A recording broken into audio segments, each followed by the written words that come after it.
She was abandoned pregnant with twins and believed she would never trust anyone again until a millionaire entered her life and did the impossible. What began with simple gestures transformed into a love capable of healing scars, confronting the past, and rebuilding a family. A story of faith, resilience, and surrender that will touch your heart. Get ready, subscribe to the channel, leave your like, and tell us in the comments where you're watching from. The bell of the small bakery chimed, announcing another customer. Emily sighed discreetly, feeling the weight of a body that hadn't properly rested in days. Her eyes, once bright, were shadowed by the fatigue of sleepless nights. Even so, she rehearsed the smile she reserved especially for work, one that didn't betray the worries eating her from within. "Good morning. What would you like today?" she asked while wiping her hands on her white apron, trying to disguise the subtle tremor afflicting them. On the other side of the counter, a tall man in an impeccable suit looked at her with disconcerting intensity. He wasn't a regular customer. "A black coffee, no sugar, and whatever pastry you recommend," he replied in a deep voice, his eyes surveying the simple but cozy bakery environment. "May I suggest the lemon tart? I just took it out of the oven," said Emily, avoiding prolonged eye contact. "Perfect." While serving the order, Emily's cell phone vibrated in her apron pocket. It was the babysitter, the third one this month, probably another resignation. She felt her stomach sink, her hands suddenly cold despite the kitchen's heat. How would she pick up the twins from school if she needed to stay late to make up for last week's losses? When she returned with the order, the plate slipped from her trembling hands. The white porcelain shattered on the floor, scattering shards and pieces of tart across the wooden floor. The sound echoed through the small establishment, followed by an awkward silence. "I'm sorry," she mumbled, quickly kneeling to collect the fragments, her vision blurred by tears she refused to shed. To her surprise, the man knelt beside her. "Let me help," he offered, already gathering the larger pieces. "It's not necessary, Do you have a broom?" he interrupted gently, ignoring her objections. Emily pointed to the cleaning closet.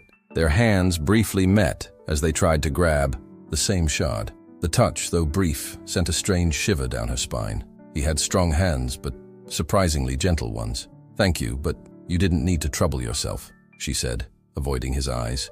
"I'll prepare another order, please." "Don't worry about that right now," he replied, studying her pale face. "You look like you need to sit down for a bit. Is everything all right?" The question, seemingly simple, hit Emily like a wave. Was everything all right? No, it wasn't. Nothing had been right since Michael abandoned her pregnant with twins 5 years ago, leaving her with debts, a broken heart, and an uncertain future. Nothing was right when she had to choose between paying rent or buying school supplies. Nothing was right when her children asked about the father they never knew. "I'm fine," she lied, forcing another smile. "Just a little tired." He didn't seem convinced, but didn't press further. While Emily prepared another order, he remained seated, observing the sea visible from the bakery window. It was a privileged view of the small coastal town, the infinite blue contrasting with the green of the mountains in the background. "Do you always work alone here?" he asked casually when she returned with a new order. "Yes, I can't afford employees yet." "Is it yours?" "What?" "The establishment." Emily felt a pang of pride amidst the fatigue. "Yes, I bought it 2 years ago, after saving every penny working 3 different jobs." He nodded, a glimmer of admiration in his brown eyes. "Impressive," Emily shrugged, uncomfortable with the praise. "Necessity. I have 2 children to raise." "Alone?" he asked, and immediately added, "Sorry, it's none of my business." "Yes, alone," replied Emily, surprising herself with her own honesty. There was something about this man that made her comfortable, despite all her hard-earned distrust. The bell at the door rang again, announcing the arrival of more customers. Emily moved away, grateful for the interruption that saved her from continuing that dangerously personal conversation. When she finished serving the elderly couple who had entered, she noticed that the man had left a card on the table, along with a generous tip. On the small rectangle of linen paper was written simply, "James Miller, architect," and a phone number. Emily tucked the card in her pocket, not understanding why her heart was beating a little faster. It took 3 visits for Emily to finally allow herself a longer conversation with James. He always appeared at the same time, shortly before lunch, when the bakery was emptier. He would sit at the same table near the window, order black coffee and a slice of lemon tart, and work silently on his laptop for about an hour. On the 4th day, when rain was falling mercilessly outside and no other customers ventured through the streets. James closed his computer and called to her. "Don't you ever take a break?" Emily hesitated, glancing at the wall clock. "I have to pick up my children from school in an hour." "Time enough for coffee," he insisted, pulling out the chair across from his. She surrendered, removing her apron and serving herself a cup of tea. The rain beat against the windows, creating a bubble of isolation around them. "So, architect?" she asked, trying to start a safe conversation. James smiled. He had a discreet, contained smile that illuminated mainly his eyes. "Yes, specialized in historical restorations and sustainable projects. That explains why I've never seen you around here before. Are you just passing through?" "Not exactly. I bought a house on the hillside, that abandoned Williams property. I'm personally supervising the restoration." Emily's eyes widened. "The Williams mansion? I thought no one would ever buy that place. They say it's haunted," he completed, with a trace of amusement in his voice. "The only hauntings are the structural problems and terrible electrical wiring. Nothing good professionals can't solve. It must cost a fortune to restore a house that size. It's an investment. I plan to transform part of it into a small boutique hotel. The rest will be my residence." Emily studied him with curiosity. He didn't seem like the type of rich man she knew, those who made a point of flaunting their wealth, who looked at her with superiority or worse, with predatory interest when they discovered she was a single mother. "You're not from here," she stated more than asked. "San Francisco. But I grew tired of the big city. I need the sea, the silence, a fresh start." There was something in his voice as he said the last word, a vulnerability that didn't match his confident posture. Emily felt a pang of identification. She too sought her fresh start every day. "And you?" he asked. "Have you always lived here?" "I was born here, left to study culinary arts in Boston, came back 5 years ago when," she hesitated, "when I became pregnant." James didn't ask about the twins' father, and Emily silently thanked him for that. "Was the bakery your dream?" "One of them," she replied with a sigh. "But sometimes life has other plans." The clock struck 4. Emily rose abruptly. "I need to pick up my children. I can drive you all if you'd like. It's raining heavily." Emily felt all her defenses rise instantly. "No, thank you. I have my car." James raised his hands in surrender. It was just an offer, no ulterior motives. She nodded, embarrassed by her own exaggerated reaction, but unable to lower her guard. Trust was a luxury she could no longer afford. "Until tomorrow then," she said, grabbing her purse and keys.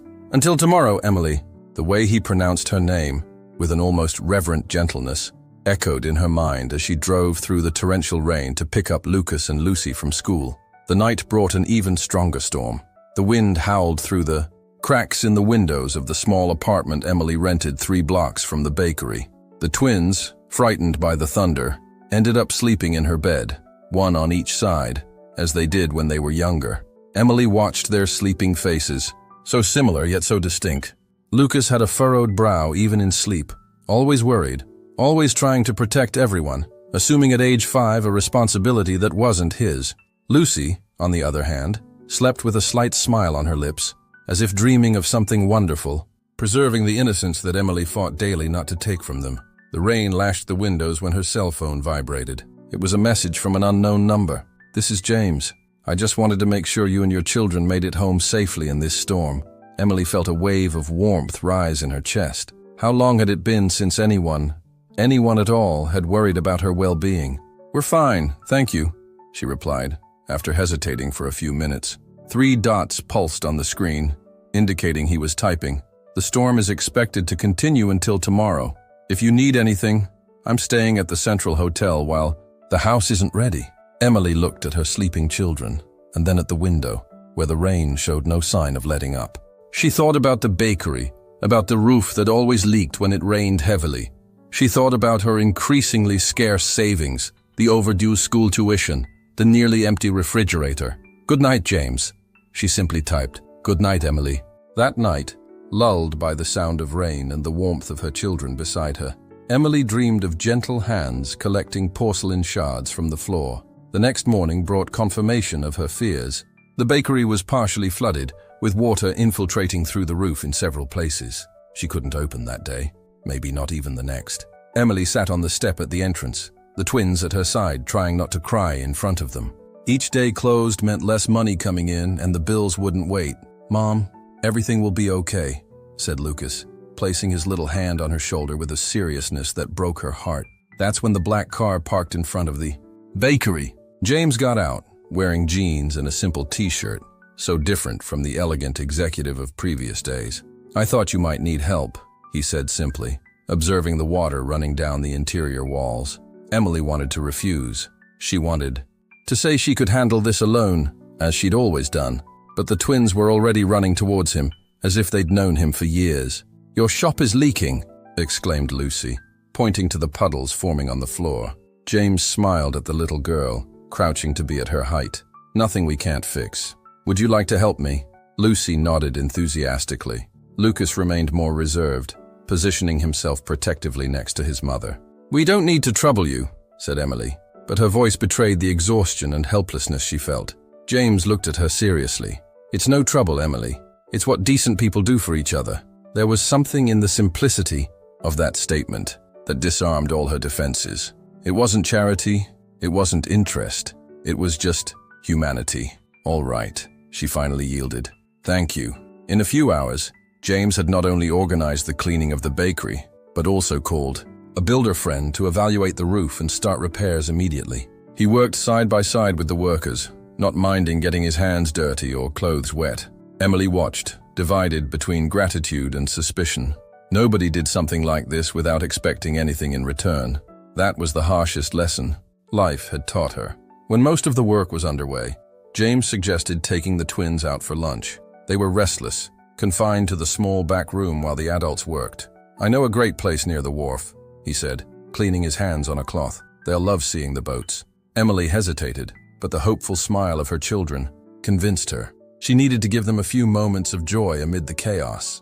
And, being honest with herself, she needed a break too. The restaurant was simple but cozy. Specializing in seafood, it had a deck that jutted out over the water, allowing them to watch fishing boats arriving with the day's catch.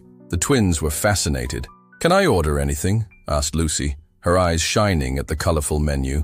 "Anything," confirmed James before Emily could impose limits. Noticing her look, he added softly, "Please allow me to do this." Emily nodded, uncomfortable with the situation, but unable to deny her children this rare joy. Lunch proceeded with surprising naturalness. James chatted with the twins as if he'd known them for years, asking about school, their favorite cartoons, listening with genuine interest to their childish stories. With Emily, he was respectful, never crossing the invisible boundaries she had established. It was Lucy, with the brutal honesty of children, who broke the carefully maintained balance. "Are you going to be our new daddy?" she asked suddenly. Between one forkful of shrimp and another, Emily choked on the water she was drinking. James maintained his composure, although a slight redness had risen up his neck. "Lucy," admonished Emily, mortified. "But Uncle James is nice like a daddy should be," insisted the girl. "He fixes things and brings us to see the boats. And he doesn't yell," added Lucas in a low voice, surprising Emily, "or make mommy cry." The silence that followed was heavy, laden with unasked questions and answers that Emily wasn't ready to give. James saved the situation, leaning toward the twins, with a gentle smile. "You know what I am?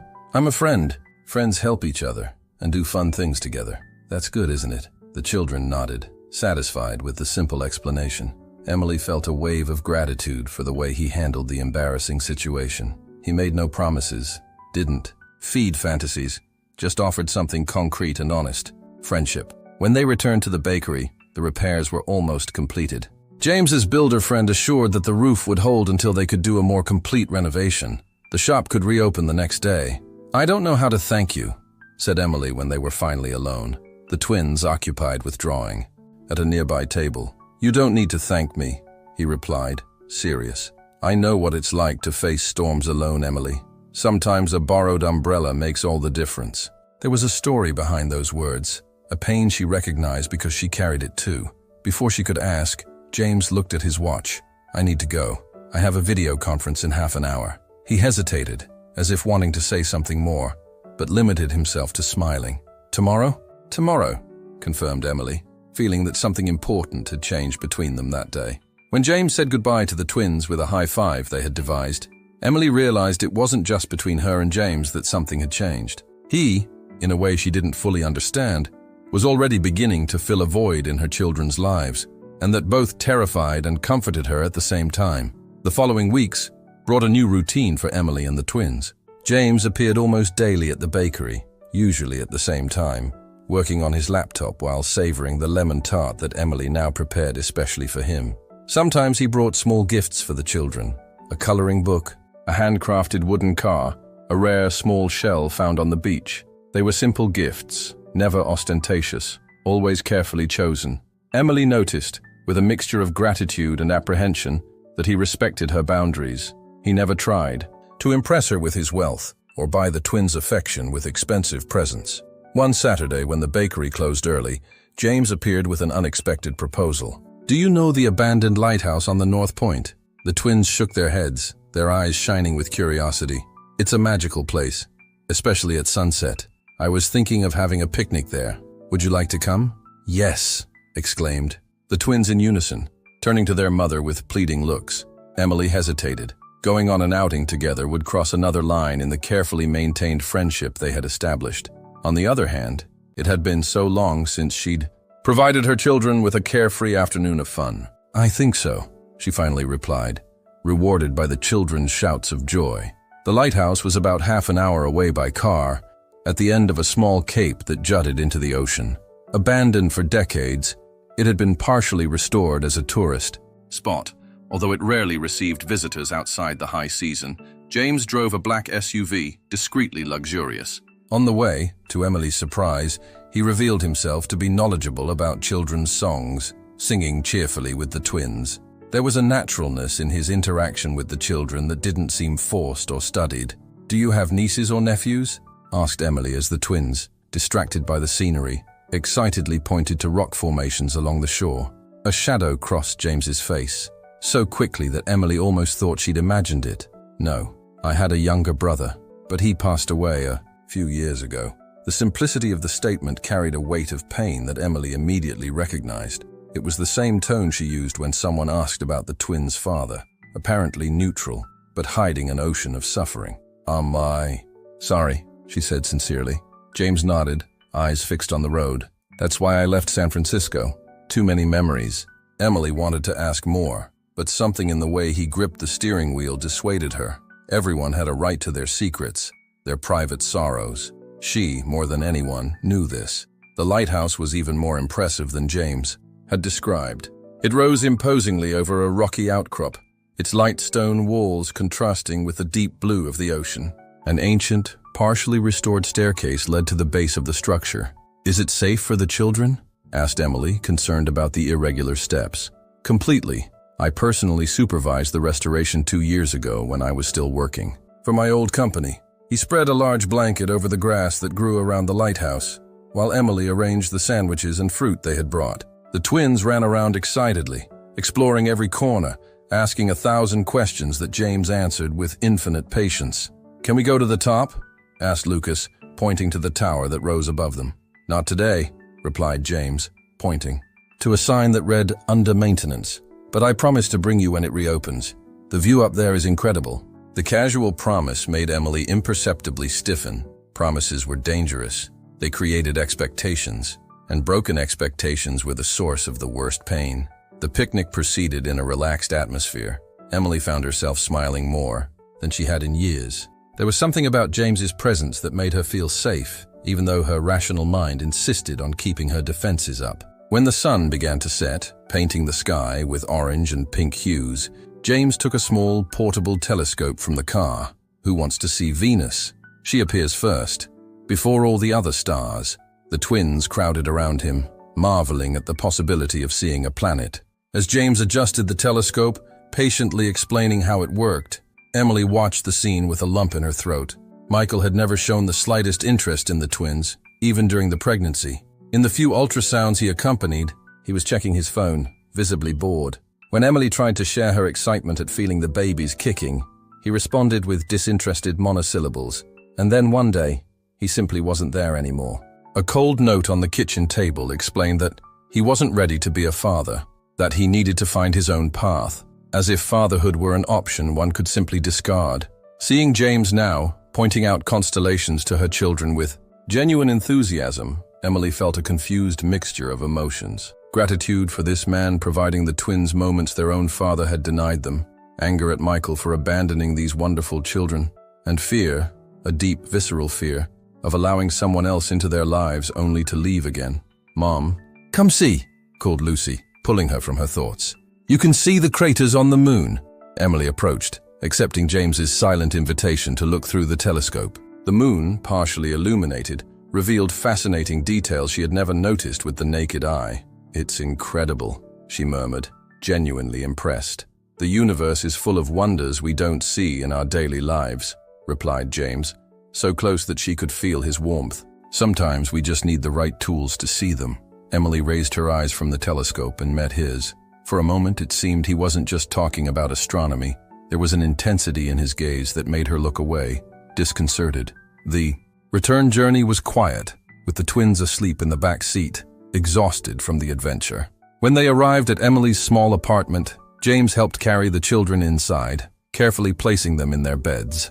At the door, as he said, "Goodbye," there was a moment of hesitation between them. Emily knew she should just thank him and say goodnight, but something prevented her. A question she could no longer contain. "Why are you doing all this?" she whispered, so as not to wake the twins in the next room. "Why do you care about us?" James seemed caught by surprise by the direct question. He ran his hand through his hair, a gesture that Emily had already identified as a sign of nervousness. "Because you deserve someone who cares," he answered simply. Then, after a pause, he added, "And because being with you makes me feel alive again." The response, as honest as it was unexpected, left Emily speechless. Before she could respond, James stepped forward and very gently kissed her forehead. A chaste, almost fraternal gesture, but one that sent waves of warmth throughout her body. "Good night, Emily," he said, already moving away. "Thank you for the wonderful day." Emily stood at the door, watching him get into the car and leave. Only then did she realize she was crying. Silent tears she couldn't explain. The news arrived on an ordinary Tuesday without warning. Emily was organizing the bakery's display cases when the bell at the door rang. A middle-aged woman, elegantly dressed, entered, looking around with an evaluative air. "May I help you?" asked Emily, noticing the designer shoes and the purse that probably cost more than her 6 months' rent. "Are you Emily Sanders?" asked the woman, with an unmistakable San Francisco accent. "Yes, I am." The woman smiled, a smile that didn't reach her eyes. "I'm Victoria Miller, James's mother." Emily felt her stomach sink. She didn't know what to expect from this unexpected meeting, but something in her instincts screamed danger. "Nice to meet you," she said automatically, extending her hand. "James didn't mention his mother would be visiting." "He doesn't know I'm here," replied Victoria, ignoring the extended hand. "In fact, I came to speak with you privately." The tone left. No doubt that it wouldn't be a pleasant conversation. Emily indicated a table at a distance. "Would you like coffee?" "No, thank you. I'll be brief." Victoria sat down, placing her expensive purse on the table as if marking territory. "I'll get straight to the point, Miss Sanders. What are your intentions with my son?" The question, as absurd as it was offensive, left Emily momentarily speechless. "Pardon me? Please, let's not pretend you don't know what I'm talking about. James is one of the most promising architects in the country, heir to a construction company valued in the millions, and suddenly, he abandons everything to bury himself in this little town, obsessed with a baker who has 2 fatherless children." Each word was like a slap. Emily felt her face burn, divided between shame and indignation.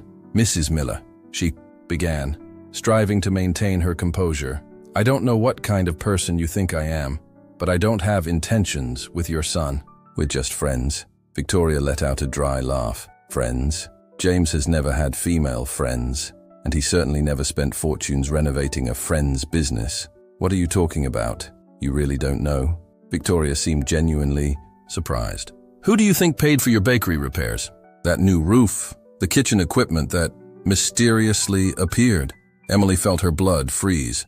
She had noticed improvements she hadn't requested, but James's builder friend always claimed they were included in the repair package. She suddenly felt betrayed, manipulated. "He didn't consult me about that," she murmured, more to herself than to Victoria. "Of course not.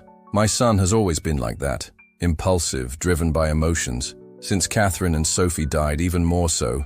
Catherine and Sophie? Repeated Emily, confused. Victoria studied her face for a few seconds, understanding dawning in her eyes. He didn't tell you. It wasn't a question. Catherine was his wife, Sophie their daughter. They died in an accident 3 years ago. The girl was 4 years old, the same age as your twins, I suppose. The revelation hit Emily like a tsunami. Suddenly, everything made sense. James's natural way with children, the pain in his eyes when he spoke of the past, the way he seemed to perfectly understand Emily's daily struggle. "I'm so sorry," she said sincerely. "I had no idea." "It's obvious what's happening here," continued Victoria, relentlessly. "James sees in you and your children the chance to replace the family he lost. He's projecting his feelings, don't you? See? You're just a convenient substitute." The words were cruel, calculated to hurt, and they hit the target perfectly. Emily felt tears threatening to fall, but she refused to give that pleasure to the woman in front of her. "I think our conversation is over, Mrs. Miller." "I agree. I just came to ask you to be honest with yourself. Do you really believe that a man like James, who could have any woman, would choose a failed baker with 2 fatherless children out of love? Or is it more plausible that he's just trying to fill a void?" Victoria stood up, adjusting her impeccable blazer. "For your sake and his, back off. James needs professional help, not a substitute family." With those final words, she left the bakery, leaving behind only the expensive perfume and a devastated Emily. James realized something was wrong the moment he entered the bakery that afternoon. Emily barely looked him in the eyes, responded with monosyllables, and maintained a deliberate physical distance. "Did something happen?"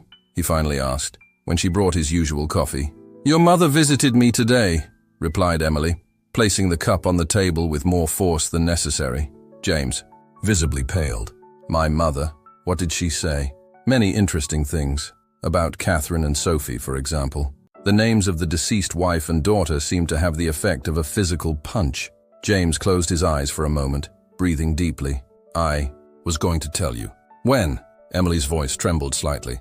"After you renovated my entire bakery without consulting me? After my children were completely attached to you?" James ran his hands over his face in a gesture of profound weariness. "It wasn't how I planned it. At first, I just wanted to help. Afterwards, I couldn't find the right moment." "There's no right moment to say you're using my family as a substitute for yours." The words came out louder than Emily intended. Some customers looked in their direction, curious. She lowered her voice, leaning over the table. "Your mother made it very clear what's happening. You see your dead daughter in my twins. You see your wife in me. We're just filling gaps." "That's not true," protested James, the pain evident in his gaze. "Yes, I lost my family. Yes, it destroyed me. It destroyed. But what I feel for you and the twins is real. It's present. It's not a substitution. How can I believe that now? How can I trust you when you hid something so fundamental? When you made improvements to my bakery behind my back?" James tried to take her hand, but she pulled away. "Emily, please, let me explain everything." "Not today," she replied, rising. "I need to process this, and I need you to stay away for a while." James's expression was one of pure desolation, but he nodded, slowly. "I understand. But know that everything I did, every moment we spent together was real. I never tried to replace anyone.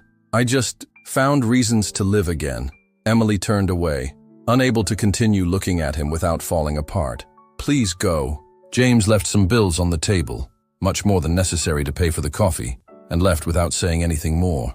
That night, after putting the twins to bed, Emily finally allowed herself to cry. She wasn't sure exactly why she was crying. For James, for herself, for the family he had lost, or for the possibility of happiness that seemed to be slipping through her fingers. 2 weeks passed with no news from James.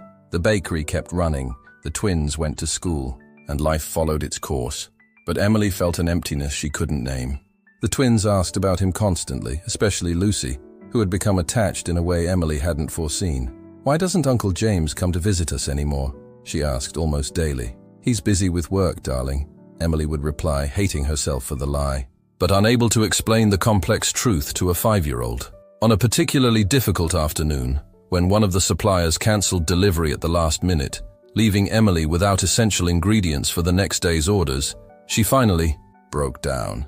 She sat in the empty bakery kitchen after the employees she could now afford had gone home and allowed herself a moment of weakness. The bell at the door rang, startling her. "We're closed," she called out without getting up. "I know," replied a familiar voice, "but I needed to see you." James was standing at the kitchen door, looking as exhausted as she felt. There were deep, dark circles under his eyes and stubble she'd never seen before. "How did you get in?" "The door was unlocked," he replied. "You should be more careful." The concerned comment, so typical of him, almost made Emily smile, despite everything. "What do you want, James?" He took a few steps into the kitchen, still maintaining a respectful distance. "I came to say goodbye. I'm going back to San Francisco tomorrow." The news hit Emily with unexpected force. Despite everything, she hadn't imagined he would simply leave. "And the Williams mansion? The hotel?" "I sold the property. Another investor will take over the project." Emily nodded slowly, unable to articulate the confusion of feelings the news provoked. "I see." James took another step in her direction. "Before I go, I need you to know the whole truth. If after that you still want me to leave your life, I'll respect your decision." Emily indicated the chair across from her, in silent permission. James sat down, took a deep breath, and began to speak. He told about how he met Catherine in college, about Sophie's birth, about the happy years they had together. He described, with a choked voice, the accident, a drunk driver who ran a red light when they were returning from a children's birthday party, how he survived with just a few scratches, while losing everything he loved. He talked about the months of depression that followed, about the survivor's guilt that consumed him, about the suicide plans he'd devised. He described how his mother, desperate, convinced him to go to therapy, to gradually return to work, to try to move forward. "But I merely existed. I wasn't living," he said hoarsely, "until the day I walked into your bakery and saw a woman drop a plate. I saw something in you at that moment, incredible strength beneath the apparent fragility, something that reminded me that it's worth continuing, that there's still beauty in the world." Emily listened in silence, tears freely streaming down her face. "I won't lie and say I didn't see parallels. Your twins are the age Sophie would be. You're a single mother, as Catherine would be if our roles had been reversed in the accident. But what I feel for you isn't a substitution, Emily. It's something new, something that caught me by surprise, something that scared me deeply, because I had sworn never to allow myself to love again and risk losing everything a second time." James extended his hand across the table, not to touch Emily, but in a gesture of supplication. "As for the bakery renovations, I was selfish. I wanted to help, but I feared you would refuse if you knew it came from me. I thought if it was presented as part of the repair package, you would accept without feeling diminished. It was wrong, I know. I should have been honest from the beginning." "Yes, you should have," agreed Emily softly. "I don't expect your forgiveness. I just wanted you to know the truth before I leave. You and the twins deserve someone without so many scars, someone who can love without fear." Emily studied the man before her, broken, imperfect, but genuine in his pain and his remorse. She thought of Michael, who had fled at the first difficulty. She thought of herself, of the walls she had built around her heart, of the constant fear of trusting again. "We all have scars, James," she finally said. "Mine are no less deep than yours." He raised his eyes, a flash of hope crossing his exhausted gaze. "What are you saying?" "I'm saying I don't want you to go." The words came more easily than Emily expected, as if her heart had made the decision long before her rational mind. "I'm furious with you for lying. I'm hurt that you didn't trust me enough to share your pain. But I also understand the fear. I live with it every day." Emily stood up, walking around the table to be closer to him. "I don't know what I feel for you, James. I don't know if it can work. But I know that when you weren't here these past weeks, nothing felt right. And I know my children miss you as much as I do." Retry G continue edit James stood up as well, his eyes fixed on hers, as if fearing she might disappear at any moment. "I'm willing to try if you are," he said, his voice almost a whisper. "Slowly, one day at a time. No secrets this time." Emily nodded, allowing herself to take a small step in his direction. "One day at a time," she agreed, "starting with you officially. Meeting my children as... What exactly are you in my life?" A hesitant smile illuminated James's tired face. "Whatever you want me to be. For now, let's say you're a very special friend of Mommy's. The rest, we'll see with time," James agreed, respecting the boundaries she established. There was a long, Road ahead, much trust to rebuild, many fears to overcome. But for the first time in years, both felt something that had disappeared from their lives: hope. The sound of children's laughter echoed across the nearly deserted beach. The late afternoon, sun cast golden reflections on the sand and sea, creating an almost magical atmosphere. Emily watched, sitting on a blanket spread on the sand, as James taught the twins to fly a colorful kite they had built together that morning. 3 months had passed since the conversation in the bakery kitchen. 3 months of careful rebuilding, of honest conversations, of respected boundaries, and slowly restored trust. James had decided to stay in town. Although he had sold the Williams mansion, he bought a smaller house, close to the beach, and resumed his work as an architect remotely, occasionally traveling to San Francisco when necessary. The relationship between them evolved at a pace Emily set, without pressure. "Look, Mom, we're doing it!" shouted Lucy, as the kite soared into the sky, dancing with the wind. Emily waved, her heart full seeing the joy on her children's faces. It was a different joy, more complete, that she hadn't seen since they were babies, before they began to feel the absence of a father in their lives.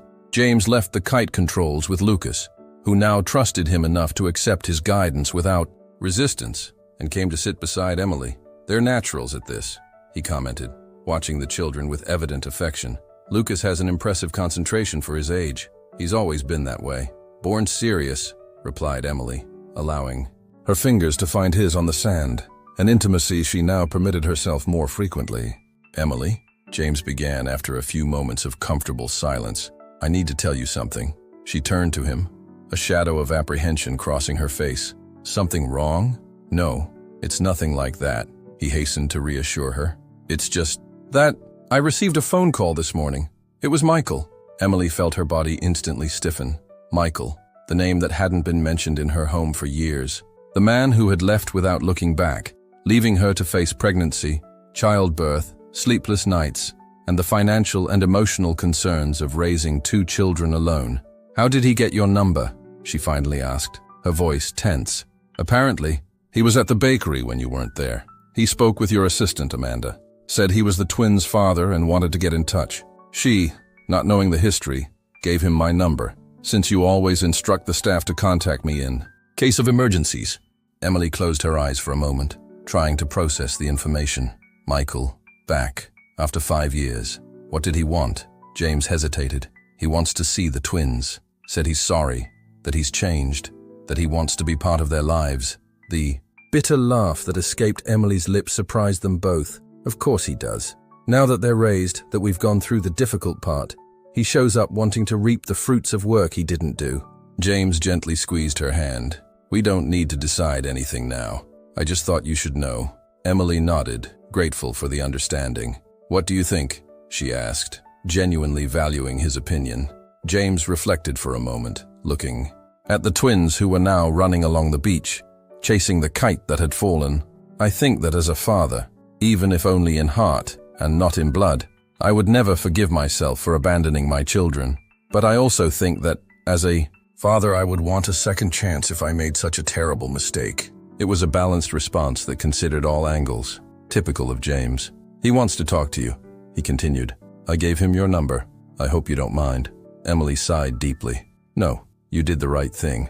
It's a conversation I need to have. Sooner or later." They remained silent for a while, watching the sun beginning to set on the horizon, painting the sky with vibrant colors. "I was afraid of what you would feel when he showed up," admitted James, surprising Emily with his vulnerable honesty. "He's the biological father of your children. You have a history." Emily turned to him, holding his face between her hands. "A terrible history," she replied firmly. "What we have, you and I, is something completely different. Something built on respect, trust, and real presence. Don't compare yourself to him, James.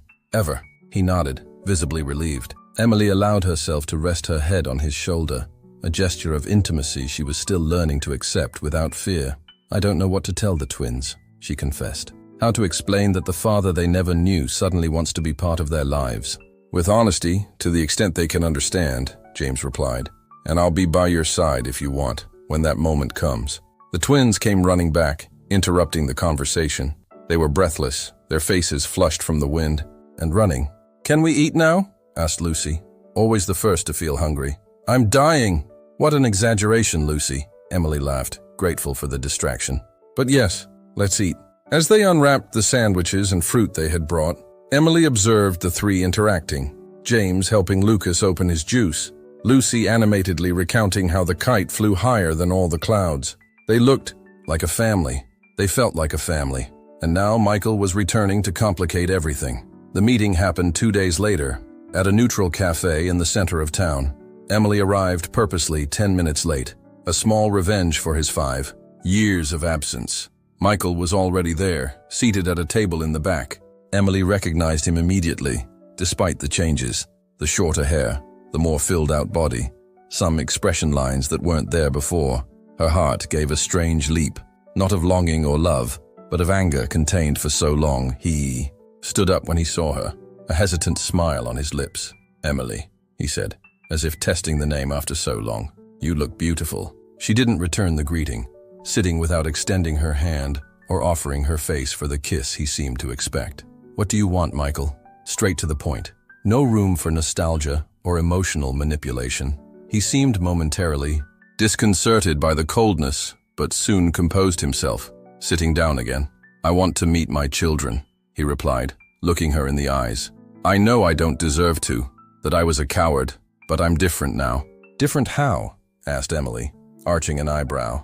"Financially stable? Emotionally mature? Or just bored with your life and looking for something new to fill the void?" The harshness of the words seemed to hit him like a physical blow. "I deserve that," he admitted, lowering his eyes.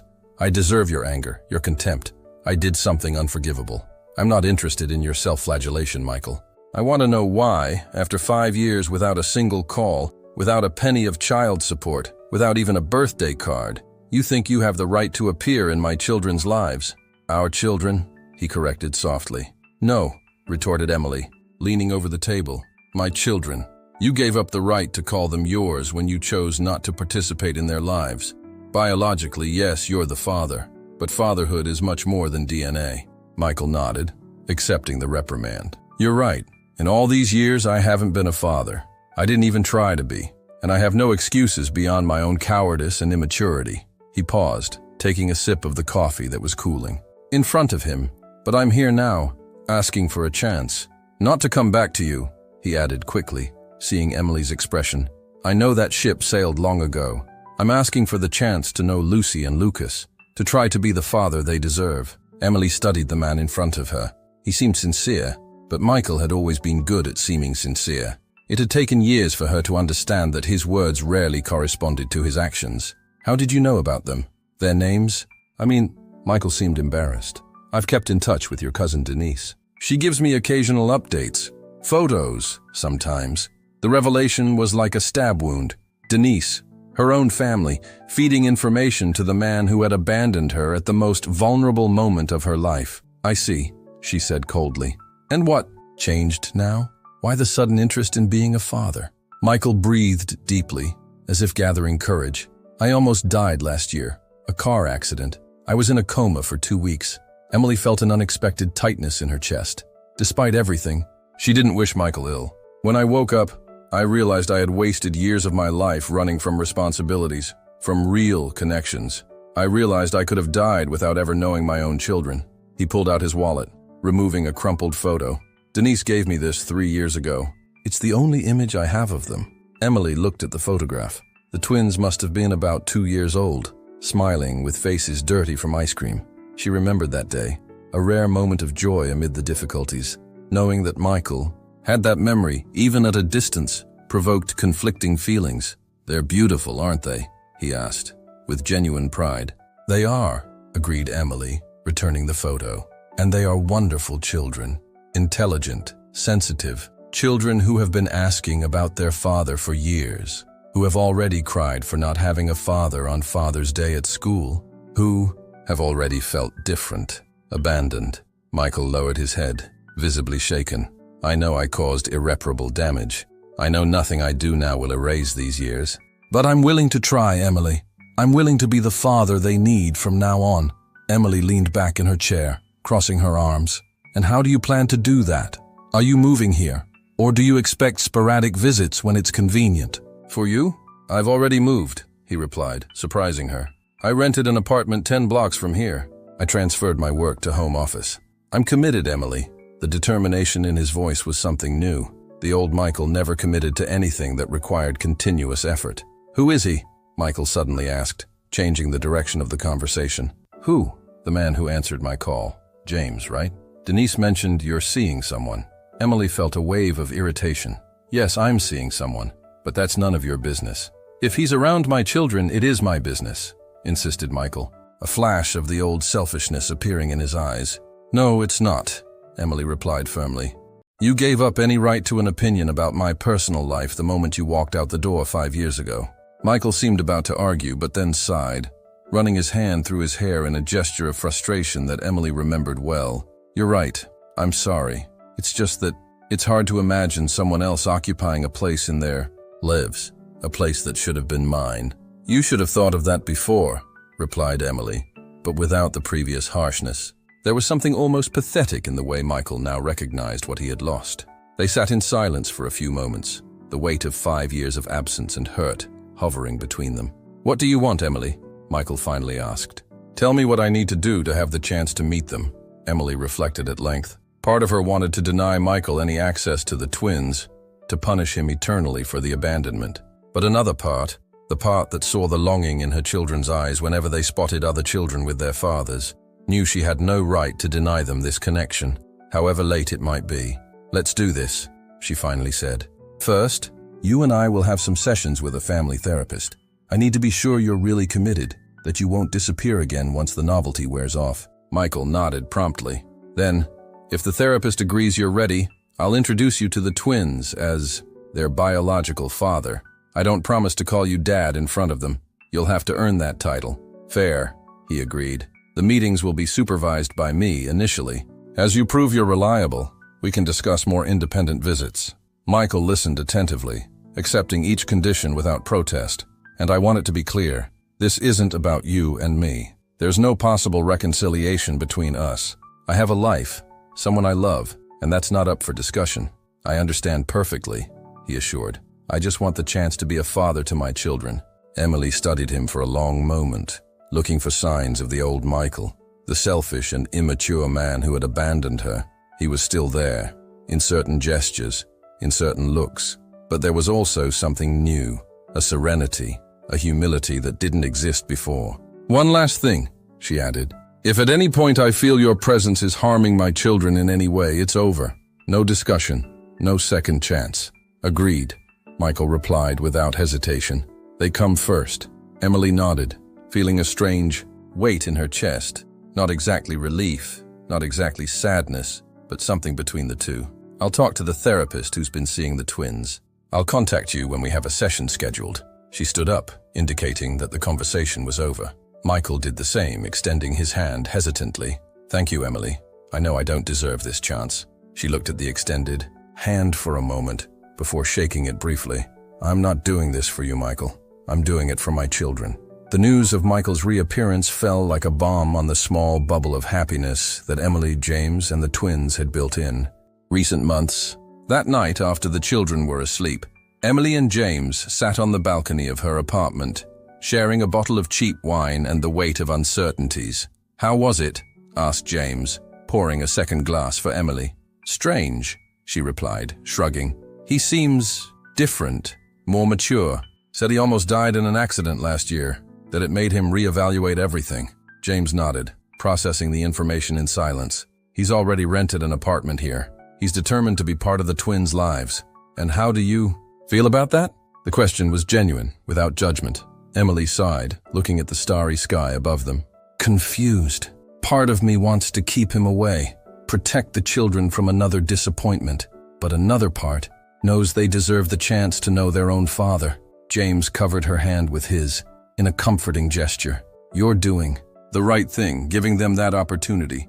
Regardless of what Michael did to you, he is their father. Emily turned to him, her eyes bright with contained emotion. How can you be so understanding? Most men would be insecure, jealous. James smiled slightly. I'm not most men, and I'm not competing with Michael, Emily. Not for your heart, which has already made its decision, nor for the place I occupy in the twins' lives. He paused, carefully choosing his words. Lucas and Lucy need their biological father. That doesn't diminish what we've built together. They're different relationships, equally important. Emily leaned in, kissing him softly. There was so much security, so much emotional maturity in this man. So different from Michael, who always needed to be the center of attention, who saw competition around every corner. I'm afraid, she admitted in a whisper. What if he changes his mind again? What if he hurts them? Then we'll be here to pick up the pieces, James replied simply. Like we do every time they get hurt, whether falling off a bike or losing a favorite toy. Emily rested her head on his shoulder, allowing herself to be comforted.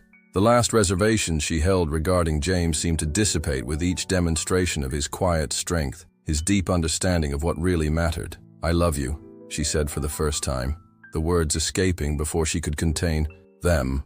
James remained still for a moment, as if fearing any movement might break the spell of that instant. I've loved you since the first broken plate, he finally replied, his voice hoarse with emotion. That night, under the stars of the small coastal town, they sealed a commitment that went beyond words. It wasn't just about them, but about the family they were building, a family that would now have to find room for one more person, however difficult it might be. The first session with the family therapist, Dr. Julia, was tense but productive. Michael seemed genuinely committed, responding with raw honesty to difficult questions about his abandonment, his motivations for returning, his expectations for the future.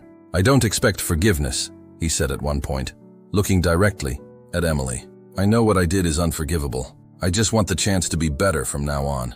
After 3 sessions, Dr. Julia considered it was time to introduce Michael to the twins. The conversation with the children was one of the most difficult Emily had ever had. Sitting in the living room, with James present at Emily's request for moral support, she explained in the simplest way possible that their father, who had been traveling for a very long time, had returned and wanted to meet them. Like Sophia's dad, who works on the ship, asked Lucy, referring to a little schoolmate whose father was a sailor. Something like that, replied Emily, exchanging a look with James. He couldn't be with you until now, but he really wants to meet you. Will he live with us? Lucas's question revealed his deepest concerns. No, honey. He has his own home. You'll visit him occasionally if you want. And Uncle James? Insisted Lucas, looking at the man who had become a constant and comforting presence in his life. James approached, crouching to be at eye level with the boy. I'm not going anywhere, champ. I'll continue to be here, as always. The response seemed to momentarily calm Lucas, but Emily could see the confusion in his little eyes. It was too complex for a 5-year-old to understand the emotional arrangements of adults. The first meeting took place in a public park, neutral territory. Emily arrived with the twins, who were unusually quiet, clinging to her hands. Michael was already waiting, sitting on a bench, visibly nervous. When they approached, he stood up, uncertain how to act. Emily made the formal introductions, observing how the twins partially hid behind her legs, a sudden shyness taking over those normally extroverted children. Hi, said Michael, crouching as he had seen James do so many times. I'm Michael, your father. The twins looked at him with a mixture of curiosity and caution. It was Lucy, always the boldest, who spoke first. Why did you never come see us before? The question, so direct and innocent, hit Michael like a punch. Emily saw the pain in his eyes, but didn't interfere. It was a fair question that deserved an honest answer. Because I was very afraid, he replied after a moment. Afraid of not being a good father, of doing everything wrong. It was a very big mistake that I made, and I regret it every day. The response, simple but sincere, seemed to momentarily satisfy Lucy's curiosity. Do you know how to play soccer? Asked Lucas, taking a small step forward. Michael's face lit up. I do. Would you like to play a bit? Lucas nodded shyly. Michael looked at Emily, silently asking for permission, which she granted with a brief nod. The first minutes were awkward, with the twins still cautious, responding with monosyllables to Michael's attempts at conversation. But as the ball rolled between them, the barriers began to slowly fall. Soon, spontaneous laughter replaced the awkward silence. Emily watched from a distance, her heart tight.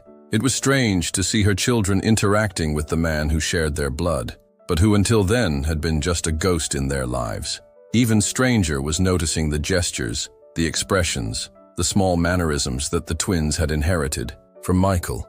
without ever having lived with him. The meeting lasted an hour, time enough to break the initial ice, but not so much that it became tiring for the children. When they said goodbye, Michael visibly restrained himself from hugging them, respecting the space they still needed. "Can we see each other again?" he asked, looking at Emily. Before she could respond, Lucy intervened. "Will you bring ice cream?" "Next time?" Michael laughed, relieved by the opening offered. "Any flavor you want." On the way home, the twins bombarded Emily with questions about Michael. She answered with honesty appropriate to their age, without vilifying their father, but also without romanticizing his return. When they arrived at the apartment, James was waiting for them with dinner ready. The twins ran to him, eager to tell about the meeting with this stranger who was their father. James listened with genuine interest, asking appropriate questions without showing any sign of jealousy or insecurity. Later, when the children finally fell asleep, exhausted by the emotional roller coaster of the day, Emily found James in the kitchen washing the dinner dishes. "How are you?" he asked, drying his hands to embrace her. Exhausted, confused, relieved, in a way. Relieved? Emily leaned against the counter, organizing her chaotic thoughts. Michael seems to have really changed. The twins liked him, at least, initially. Part of me feared it would be a complete disaster. James nodded, understanding. And now we go step by step. More supervised meetings, seeing how the children respond, how he behaves. If everything goes well, eventually longer visits, maybe even spending a few hours alone with him. Do you think he'll stay this time? The question had been hanging in the air for days. Emily sighed.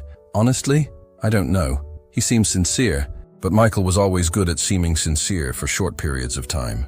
The test will be when the novelty wears off, when fatherhood becomes routine, with all its frustrations and challenges. James pulled her into a hug, offering the silent comfort of his solid presence. "Whatever happens, we're not alone in this," he reminded her. That night, as Emily tried to sleep, she thought about how her life had changed in just 1 year. From the desperate loneliness of a single mother struggling to survive, to the complexity of a heart that had found love again, and a family that now needed to learn to include the man who had once abandoned her. In the following weeks, Michael kept his word, showing up punctually for each scheduled meeting, always with small gifts for the twins. Never ostentatious displays, but items chosen with obvious care. A book about constellations for Lucas, who was beginning to take an interest in astronomy. A small box of special paints for Lucy, who loved to paint. The twins, initially cautious, quickly surrendered to Michael's natural charm, the same charm that had won Emily over years ago. Divided in gratitude and happy fear. It was after the 5th, when the twins were running, that Emily realized James was unusually quiet. "Is something bothering you?" she asked directly, when they were alone in her kitchen, preparing dinner. James stopped cutting the vegetables, thoughtful. "It's not exactly bothering," he replied cautiously. "It's more concern about Michael, about all of us." He chose his words carefully. The twins are quickly becoming attached to him. If he leaves again, Emily felt a tightness in her chest. It was exactly what kept her awake at night. "I know he seems sincere," continued James, "but I've seen how he looks at you sometimes, Emily. It's not just the children he wants back in his life." The observation caught Emily by surprise. She was so focused on protecting the twins that she hadn't paid attention to the signals Michael might be sending. "That's ridiculous," she protested, although a small voice in her mind agreed with James. "Michael knows we're together, that I'm happy." "I know he knows," agreed James, "but that doesn't mean he's accepted it." He approached, holding her hands tenderly. "I'm just asking that we be careful. I don't want to lose what we've built." The fear in his voice was so palpable that Emily felt her heart squeeze. This man, who had endured the most devastating loss imaginable, was now afraid of losing her. Her and the twins he had accepted as his own.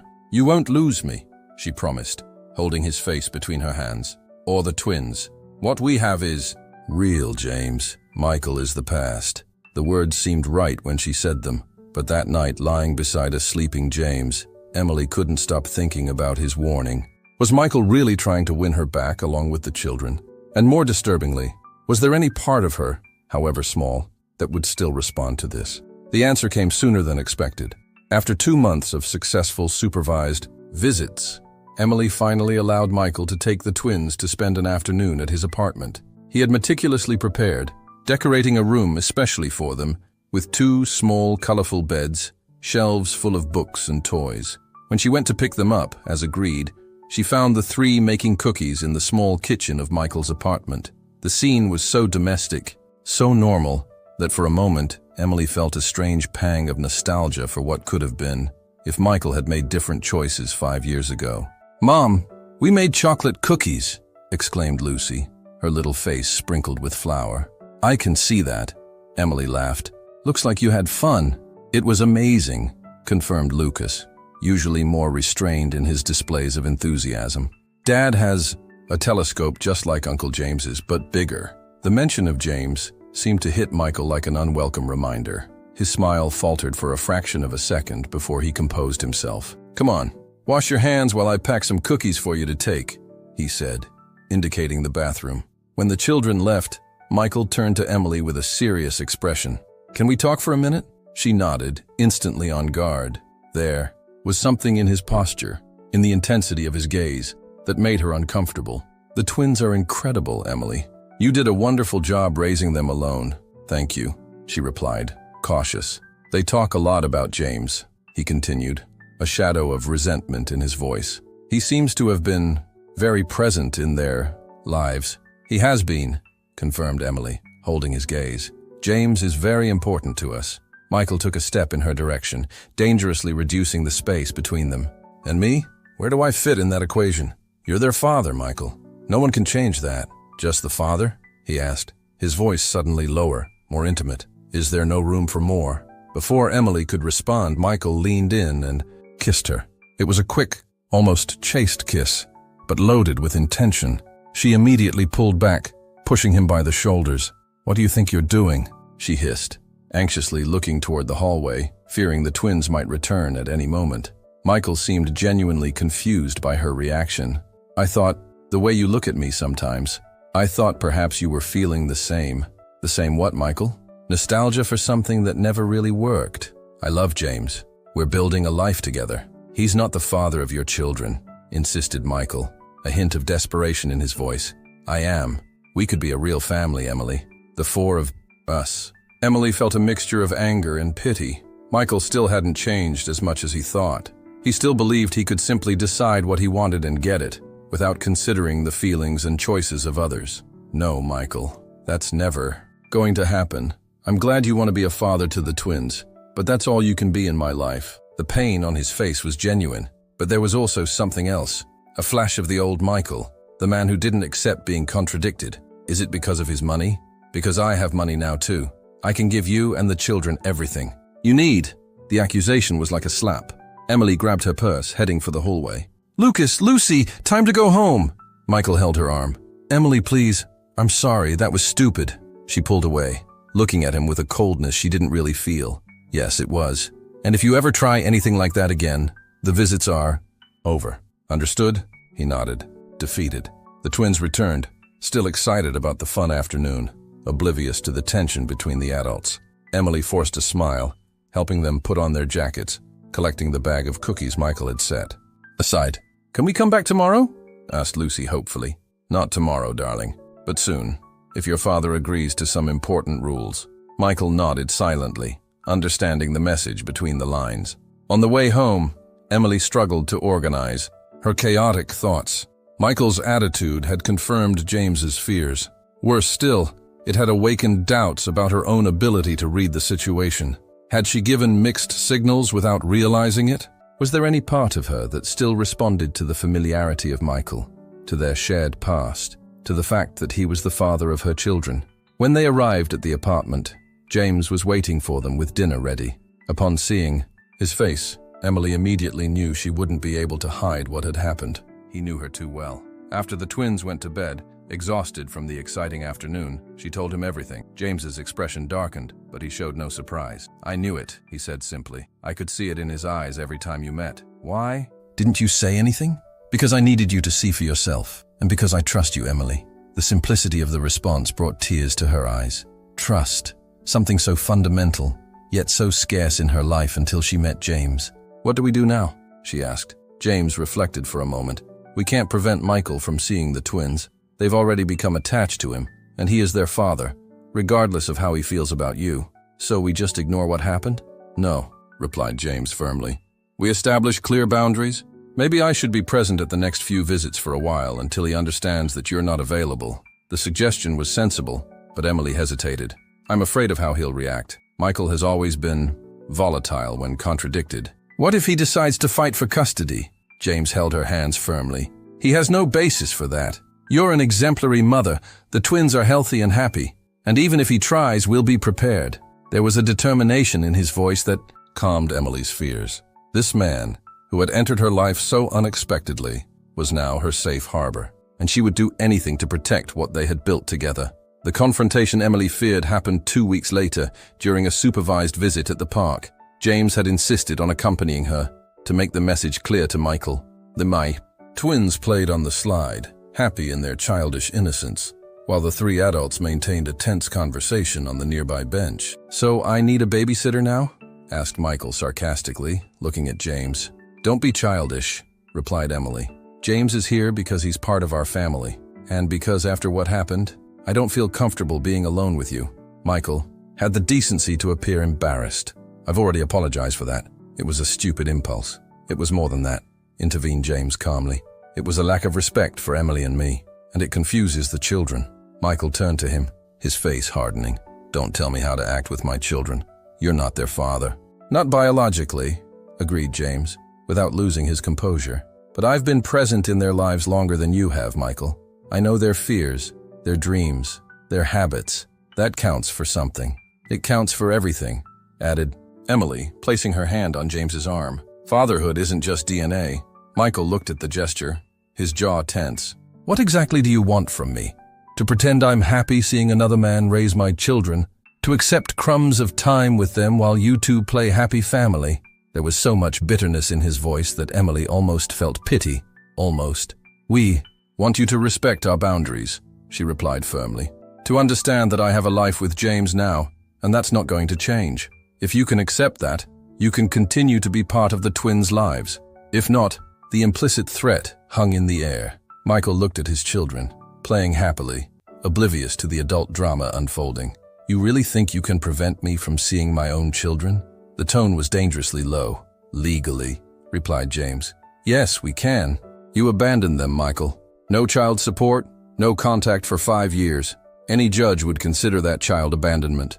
Emily looked at James, surprised. He had never mentioned consulting a lawyer, but had clearly done his homework. "We don't want to reach that point," she added, softening her tone. "The twins adore you, Michael. It would be traumatic for them."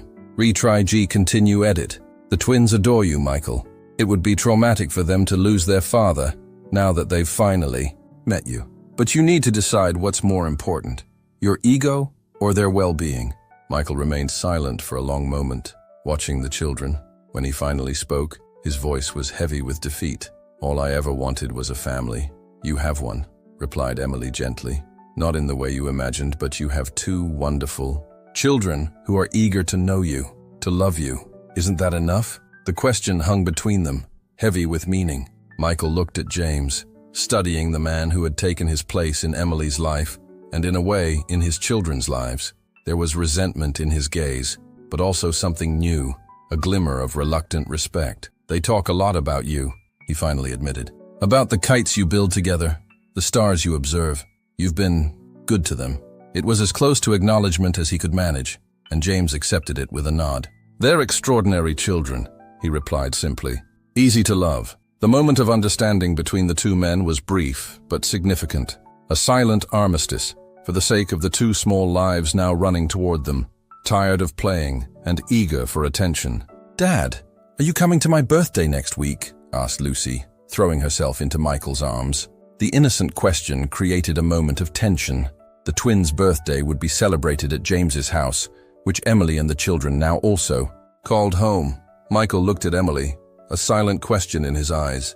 "Of course your father is invited," she replied, surprising everyone, including herself. "If he wants to come?" Michael hugged his daughter tightly, looking over her head at Emily and James. "I wouldn't miss it for anything," he promised. And for the first time, Emily truly believed he might be changing. James's house, a spacious wooden cottage by the seaside, was decorated with colorful balloons and banners announcing, "Happy birthday, Lucas and Lucy." 6 years. In the large backyard, tables had been arranged with festive tablecloths, and a small area of inflatable toys had been set up for the invited children. Emily circulated among the guests, checking if everyone was comfortable, if there was enough food and drink, occasionally glancing at the twins who were running excitedly with their little friends from school. It was a perfect spring day, with blue skies and a gentle breeze from the sea. "Need help with anything?" Michael's voice startled her. He had arrived punctually, bringing elaborately wrapped presents for his children, and since then had kept discreetly to the margins of the party. Clearly uncomfortable in an environment where everyone except him seemed to know Emily and James intimately. "I think everything's under control," she replied, surprised by the offer. "But thank you," Michael nodded, looking around with an expression difficult to decipher. "It's a beautiful house," he commented. "James has good taste." There was no sarcasm in his voice, just an observation. "He does," agreed Emily. "The twins love it here, especially the direct access to the beach. Are you living together?" The question was hesitant, as if he wasn't sure if he had the right to ask. "Partially," replied Emily after a pause. "I still keep my apartment, but we spend most of our time here." Michael nodded again, silently processing the information. After a few weeks of supervised visits and tense conversations, he finally seemed to accept the reality of the situation, or at least was making a visible effort to appear that he accepted it. "He takes good care of you all," he said finally. It wasn't a question. "Yes, he does," confirmed Emily. "We're happy, Michael." Something in the simplicity of the statement seemed to hit him deeply. For a moment, Emily glimpsed the raw pain in his eyes, not just for losing her, but for the belated understanding of what he had thrown away years ago. "I could have been him," said Michael, so low she almost didn't hear. "If I hadn't been such a coward, so selfish." "But you were," replied Emily, without cruelty, just stating a fact. "And now we're here. We need to move forward, for the twins' sake." Michael looked at his children, who at that moment were hanging from James, who pretended to be a sea monster trying to capture them. The three laughed uncontrollably, oblivious to the silent drama unfolding a few meters away. "They love him," observed Michael, with a mixture of resignation and sadness. "Yes," agreed Emily, "and he loves them too, from the very first day." "Is that why he did all this, isn't it?" Michael suddenly asked. "The millionaire who appeared out of nowhere and transformed your lives. He saw something in you and the twins that he needed in his own life." Emily considered the question for a moment. "At the beginning, maybe, but what we have now goes far beyond that. James chose us every day, even when it would have been easier to give up, especially when you came back. And I abandoned you," completed Michael, the bitter realization in his voice, "even when it would have been harder to leave. It's the past, Michael. We can't change it. But you can build something new with Lucas and Lucy now." Michael nodded, seeming to reach some internal decision. "I think I finally understand what it means to be a father," he said, looking at James and the twins. "It's not about what I want or need. It's about what's best for them." Before Emily could respond, the twins ran in their direction, followed by James. "Mom, Dad," Uncle James said. "We can cut the cake now," exclaimed Lucy, her eyes shining with excitement.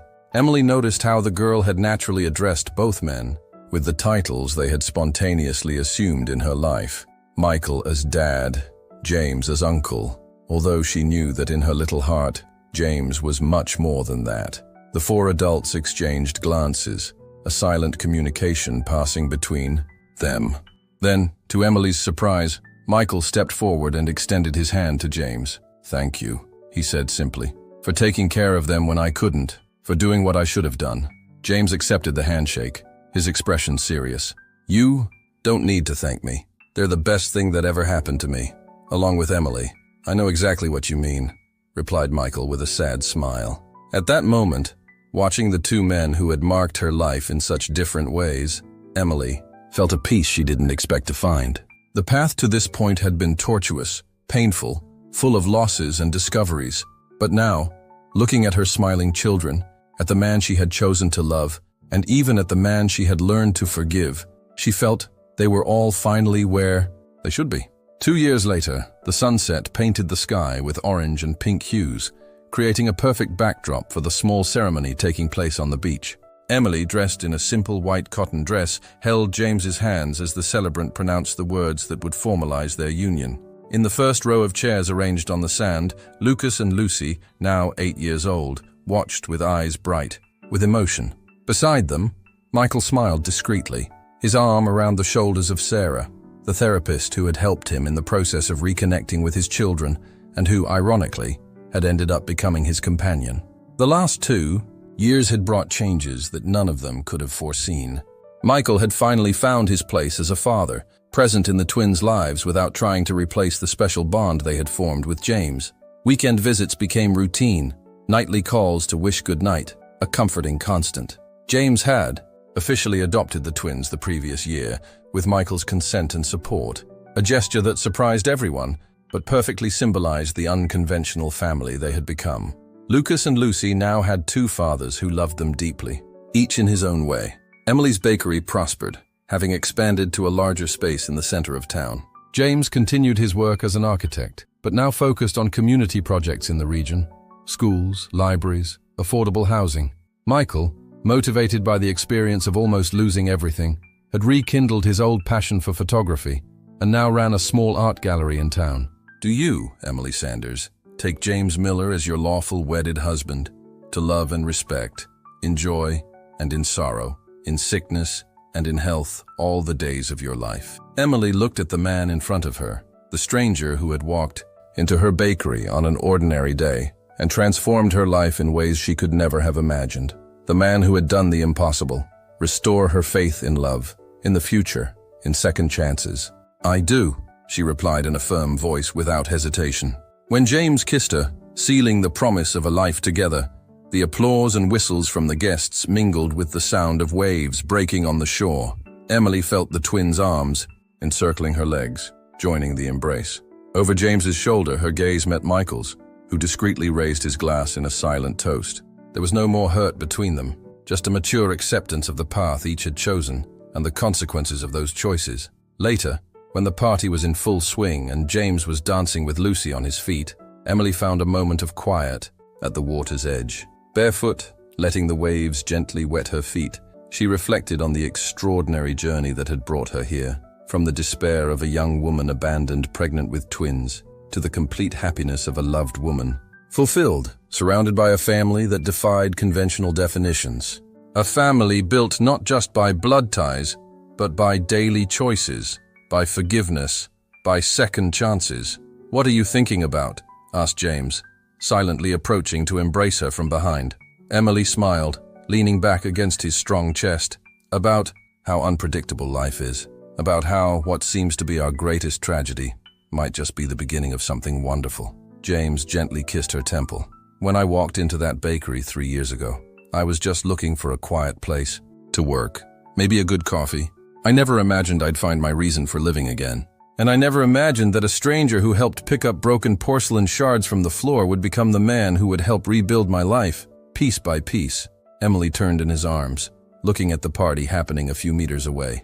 Lucas was now animatedly talking with Michael, showing him something in a small portable telescope, a gift from both his fathers. Lucy had convinced some guests to form an improvised dance circle on the sand. They're happy, observed James, following her gaze. We all are. Emily nodded, feeling a profound gratitude flood her heart. For every choice, every mistake, every pain that had brought her to this perfect moment. You really did the impossible, she said, tenderly touching the face of her now husband. Not just by building a bridge between the past and present, but by showing me that it's always possible to start over, no matter how broken we are. James smiled, that smile that still made her heart race. It wasn't that impossible, he replied. It just took a little patience, a lot of love, and the courage to believe we deserved a second chance.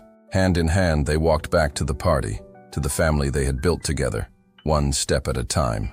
The moon was beginning to rise on the horizon, silver and bright, illuminating the path ahead, a path that, Emily now knew, they would no longer have to travel alone. Did this story touch your heart? Share it. True love deserves to be told.